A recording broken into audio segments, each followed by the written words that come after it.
Hey there everyday people, thank you for tuning in again. This week we have Nicola, who is an aesthetic doctor. Not only does she work on people's faces in real life, but she also has painted and sculpted all the works that you will see in her surgery. So enjoy. Okay. So what is it you do? I work as an aesthetic doctor. My main thing for my passion is I sculpt faces. You know, I've been thinking about this, and it's something that I've done since I was small. Ta-da. I mean, I do these. They're all over the place. That's my son. That's Martin. I mean, I started off doing plastic surgery, and it wasn't what I thought it was going to be. It's all very worthy and very good. A lot of cutting, sewing, and saving lives, actually, and really helping people. But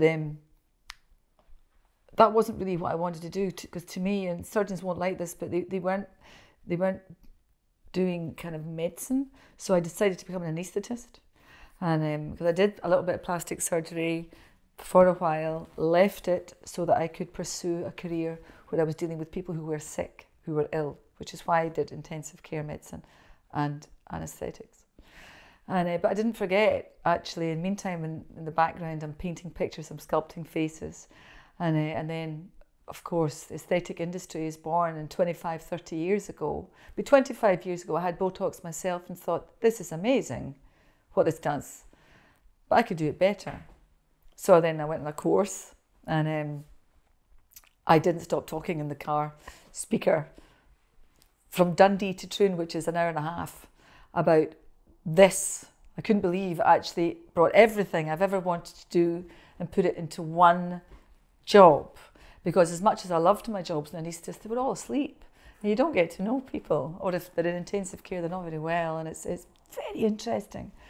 But after a while, it can weigh you down. And so what I find with this is it brings everything I've ever wanted to do, everything together. Is amazing, you know. So you can actually physically change somebody's face to make them feel better, but you get the backstory. It's nothing like I imagined it would be. Nothing. People are fascinating, and 99.999% of them are brilliant. They're good, you know. And so when I combine all of that, it's like I can't think of a job I'd rather do now at this stage, but it's taken a whole lifetime so far for me to get here. I mean, I did her they're all mine, just because she is the epitome of beauty with the golden ratio. Might have been a bitch in real life, but actually looks amazing. I think if you handed people who do this a lump of plasticine and said, make a face, they couldn't.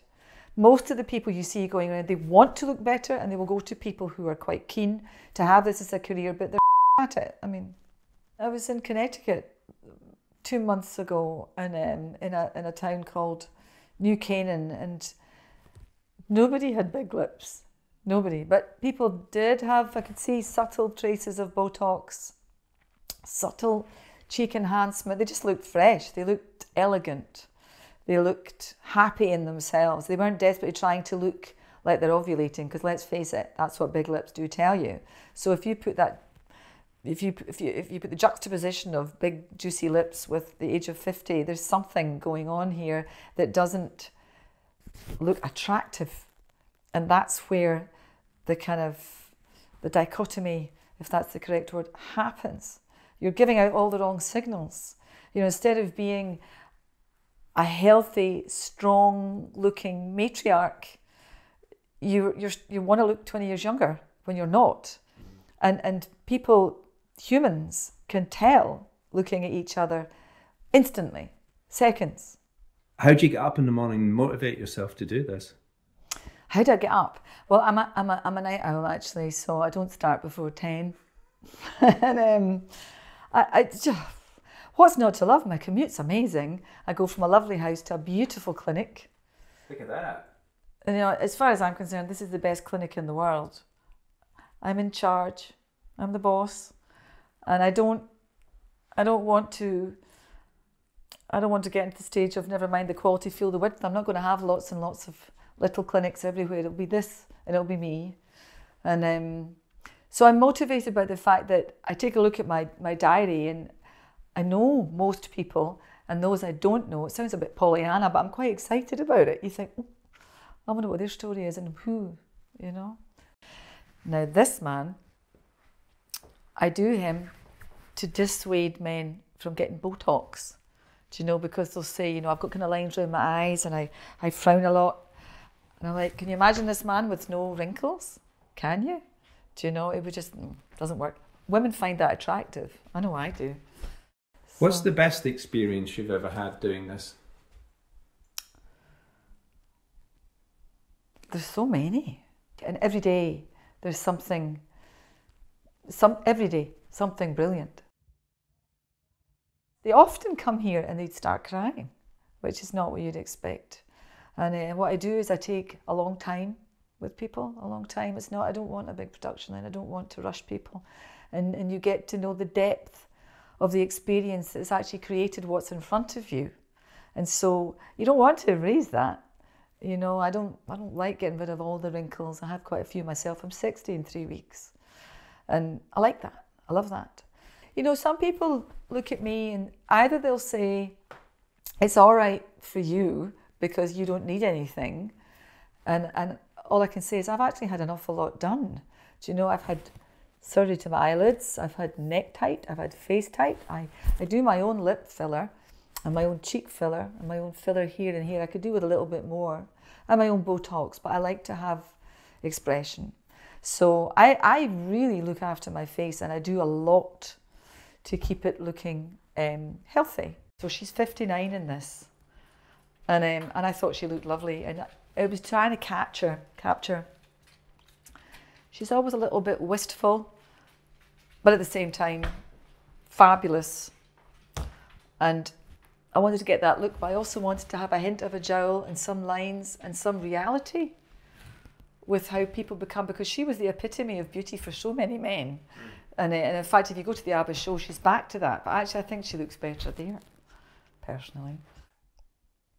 What's the worst experience of doing this? The worst experience, and they're mercifully few, but they are people who have unrealistic expectations and they are unhappy with the result. It doesn't happen often because I've been doing this for so long that, you know, I make sure that I'm very honest with them before we start, and most people don't get it wrong. So the ones where it's if somebody's unhappy, I hate it. So it's nothing major. I mean, compared to my previous job where people could die like really easily if you're an anaesthetist, there's not a lot about this job that I don't like. What would you say the major life lesson is that you've learned from this? Oh, major life lesson I've learned from this is in getting to know so many people, I realise that I'm in charge of my own life because I see repeated patterns in so many people that I never saw in a previous job. So if they're constantly unhappy, often it's up to them. You know, so it's up to me to be happy.